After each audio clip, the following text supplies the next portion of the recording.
welcome back to Xylem Learning. Here is your man behind your success. It's me, Ashik sir. Just begin. So മക്കളെ നമ്മൾ ഇന്ന് discuss ചെയ്യാൻ പോകുന്നത് നിങ്ങൾ തമ്പനയിൽ കണ്ടതുപോലെ ഒരു ആവറേജ് സ്റ്റുഡന്റിനെയും ഒരു ടോപ്പർ സ്റ്റുഡന്റിനെയും തമ്മിൽ ഡിഫറൻഷിയേറ്റ് ചെയ്യുന്ന മോസ്റ്റ് ഇമ്പോർട്ടന്റ് ആയിട്ടുള്ള ഒരു സ്ട്രാറ്റജിയാണ് സാർ ഇന്ന് നിങ്ങൾക്ക് എക്സ്പ്ലെയിൻ ചെയ്യാൻ പോകുന്നത്.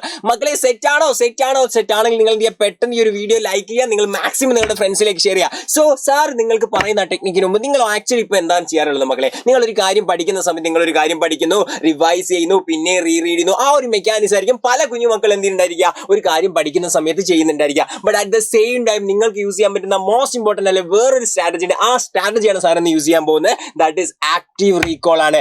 ആക്റ്റീവ് റീകോൾ എന്ന് പറഞ്ഞാൽ വളരെ സിമ്പിൾ ആണ് മക്കളെ, വളരെ സിമ്പിൾ ആണ്. നമ്മൾ എന്ത് ചെയ്യുന്നു, നമ്മുടെ ബുക്കിൽ ഒരു കാര്യം പഠിച്ചതിന് ശേഷം, ബുക്ക് അടച്ചു വെച്ചതിന് ശേഷം നമ്മൾ എന്ത് ചെയ്യുന്നു, എന്തെല്ലാം കാര്യങ്ങളാണ് ഞാൻ പഠിച്ചത് എന്ന് നിങ്ങൾ ആലോചിക്കുന്നു. സോ നിങ്ങൾ വിചാരിക്കുന്നത് അത് വളരെ സിമ്പിൾ ആണല്ലോ. ബേസിക്കലി അത് സിമ്പിൾ അല്ല. വൈ? ബിക്കോസ് നിങ്ങൾ സാധാ പോലെ നിങ്ങൾ റീഡ് ചെയ്യുന്നതിന് പകരം നിങ്ങൾ ഒരു കാര്യം പഠിച്ചതിന് ശേഷം ബുക്ക് അടച്ചു വെച്ച് അതിനെപ്പറ്റി ഒരുപാട് ആലോചിക്കുകയും അതിൽ നിന്ന് മൾട്ടിപ്പിൾ ആയിട്ടുള്ള ക്വസ്റ്റ്യൻസ് നിങ്ങൾ എന്ത് ചെയ്യണം, നിങ്ങളുടെ മനസ്സിനോട് തന്നെ നിങ്ങളോട് തന്നെ നിങ്ങൾ ചോദിക്കുകയും ചെയ്യുന്ന ഒരു മെക്കാനിസമാണ് ബേസിക്കലി ആക്റ്റീവ് റീകോൾ എന്ന് പറയുന്നത്. ഓക്കെ, ആക്റ്റീവ് റീകോളിംഗ് എന്താണ്? നമ്മൾ എന്ത് ചെയ്യുന്നു, try to remember what we have learn without looking at the book. ബുക്കിലേക്ക് നോക്കാതെയാണ് നമ്മൾ എന്ത് ചെയ്യുന്നത്, ഇതിലെ കാര്യങ്ങൾ മെമ്മറൈസ് ചെയ്യുന്നത് അല്ലെങ്കിൽ പഠിച്ചെടുക്കുന്നത്. സെറ്റ് ആണല്ലോ.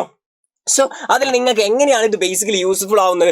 ബിക്കോസ് ഇവിടെ നിങ്ങൾക്ക് എന്തുണ്ടാവും, പാസീവ് ആയിട്ടുള്ള ഒരു റീകോളിങ്ങിന് പകരം അല്ലെങ്കിൽ പാസീവ് ആയിട്ടുള്ള റീഡിങ്ങിന് പകരം നിങ്ങളുടെ ബ്രെയിൻ എന്ത് ചെയ്യും, ബ്രെയിനിലുള്ള ന്യൂറോൺസ് ഒക്കെ വളരെ ആക്റ്റീവ് ആയിട്ട് എന്ത് ചെയ്യുന്നുണ്ട്, ഈ ഒരു കാര്യത്തിൽ ആക്ട് ചെയ്യുന്നുണ്ട്. ബിക്കോസ് എന്താണ്, ആ സമയത്ത് നിങ്ങൾ എന്ത് ചെയ്യും, ആലോചിക്കും, അല്ലെ എന്താണ് ഞാൻ ഈ പഠിച്ചത്, അല്ലെ ആ കാര്യം ബേസിക്കലി എനിക്ക് മനസ്സിലായിട്ടുണ്ടോ, മനസ്സിലായ കാര്യം മാത്രമേ നിങ്ങൾക്ക് എന്ത് ചെയ്യാൻ പറ്റൂ, ആക്ച്വലി കറക്റ്റ് ആയിട്ട് റീകോൾ ചെയ്ത് എടുക്കാൻ പറ്റുള്ളൂ. പിന്നെ നെക്സ്റ്റ് കാര്യം എന്ന് പറയുന്നതാണ്, നിങ്ങൾ വെറുതെ റീകോൾ ചെയ്യല്ല, നിങ്ങൾ എന്ത് ചെയ്യും, നിങ്ങൾ എന്താണോ വായിച്ചത് പഠിച്ചത് ആ സംഭവം നിങ്ങൾ എന്ത് ചെയ്യും, ബേസിക്കലി ഒന്ന് നോട്ട് ചെയ്ത് നോക്കും. അല്ലെ നിങ്ങളൊരു പേപ്പർ എടുക്കുന്നു, ആ പേപ്പറിൽ ഇങ്ങനെ നോട്ട് ചെയ്തു റൈറ്റ് ഡൗൺ ചെയ്തുകൊണ്ടിരിക്കും. അല്ലെ എന്തൊക്കെ കാര്യങ്ങൾ എനിക്ക് ഓർമ്മയുണ്ട്, ആ സമയത്ത് നിങ്ങൾക്ക് മനസ്സിലാവും ചില കാര്യങ്ങൾ നിങ്ങൾക്ക് എന്തുണ്ടാവില്ല, ഓർമ്മ ഉണ്ടാവില്ല. ആ ഓർമ്മയില്ലാത്ത കാര്യങ്ങൾ എന്ത് ചെയ്യുക, പിന്നെ നിങ്ങൾ വായിച്ച് നോക്കി സെറ്റ് ആക്കിയതിനു ശേഷം പിന്നെയും ഇതേ മെക്കാനിസം തുടരുക. ഇങ്ങനെ നിങ്ങൾ പഠിച്ചു കഴിഞ്ഞാൽ മക്കളെ ആ പഠിച്ച കാര്യം നിങ്ങളോട് ഒരിക്കലും മറന്നു പോകില്ല. അല്ലെ ബേസിക്കലി ഇവിടെ 6 സ്റ്റെപ്സ് ആണ് പറയുന്നത്. സാറ് പറഞ്ഞ സ്റ്റെപ്സ് തന്നെയാണ്, വളരെ സിമ്പിൾ ആണ്. നിങ്ങൾ എന്ത് ചെയ്യുന്നു, ഒരു ചാപ്റ്ററിൽ ഒരു കാര്യത്തെ കുറിച്ച്, ഒരു ടോപ്പിക്കിനെ കുറിച്ച് നന്നായിട്ട് ആദ്യം റീഡ് ചെയ്യുന്നു, അണ്ടർസ്റ്റാൻഡ് ചെയ്യുന്നു. ദെൻ എന്ത് ചെയ്യുന്നു, നിങ്ങൾ ആ ബുക്ക് ക്ലോസ് ചെയ്യുന്നു. ബുക്ക് ക്ലോസ് ചെയ്തതിനു ശേഷം എന്ത് ചെയ്യുന്നു, നിങ്ങളുടെ സെൽഫിനോട് നിങ്ങൾ എന്ത് ക്വസ്റ്റ്യൻ ചോദിക്കണം, ബേസിക്കലി ഞാൻ എന്താണ് ഇപ്പോൾ പഠിച്ചിട്ടുള്ളത്, സോ ഞാൻ എന്താണ് ഈ പഠിച്ചിട്ടുള്ളത് എന്ന് നിങ്ങളോട് തന്നെ ചോദിക്കുന്ന സമയത്ത് നിങ്ങൾക്ക് ആൻസർ ചെയ്യാൻ പറ്റണം. പിന്നെ നെക്സ്റ്റ് കാര്യം എന്താണ്, നിങ്ങൾ ഈ പഠിച്ച കാര്യം നിങ്ങൾക്ക് വേറൊരാൾക്ക് എക്സ്പ്ലെയിൻ ചെയ്ത് കൊടുക്കാൻ പറ്റുമോ? That is the fundamental question. അങ്ങനെ നിങ്ങൾക്ക് ഒരാൾക്ക് എക്സ്പ്ലെയിൻ ചെയ്ത് കൊടുക്കാൻ പറ്റിയാൽ നിങ്ങൾക്ക് സിമ്പിൾ ആയിട്ട് അത് മനസ്സിലായി എന്നാണ് അതിന്റെ മീനിങ്.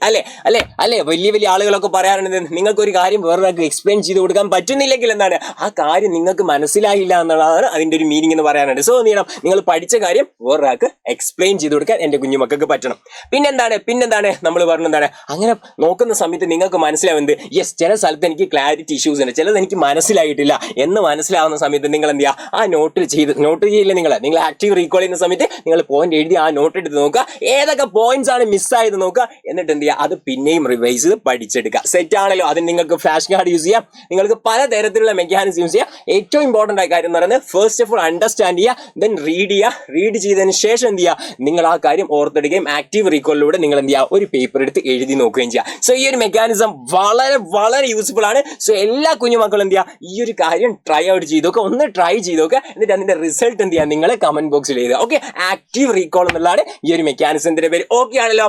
ഐ തിങ്ക് നിങ്ങൾക്ക് ഇന്ന് മനസ്സിലായിട്ടുണ്ട്, ഈ ഒരു ഫുൾ ആയിട്ടുള്ള ഈ ഒരു ഐഡിയ എന്താണെന്ന് മനസ്സിലായിട്ടുണ്ടല്ലോ. സോ ഇനി മോർ സ്ട്രാറ്റജീസ് ആയിട്ട് സാർ പിന്നീടുള്ള വീഡിയോസിൽ വരുന്നതായിരിക്കും. സോ അതുവരെയും താങ്ക് യു സോ മച്ച്.